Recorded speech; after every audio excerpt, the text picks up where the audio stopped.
ก๋วยเตี๋ยวจ้าก๋วยเตี๋ยวมาเด้อมากินก๋วยเตี๋ยวน้ำไก่จ้าทุกคนว้าวใส่กระเทียมเจียวเยอะๆโอ้ยควันลูกชิ้นหลายๆ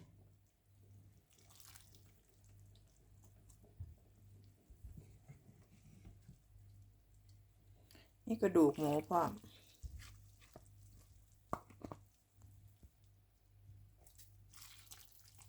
ใส่น้ำเยอะๆ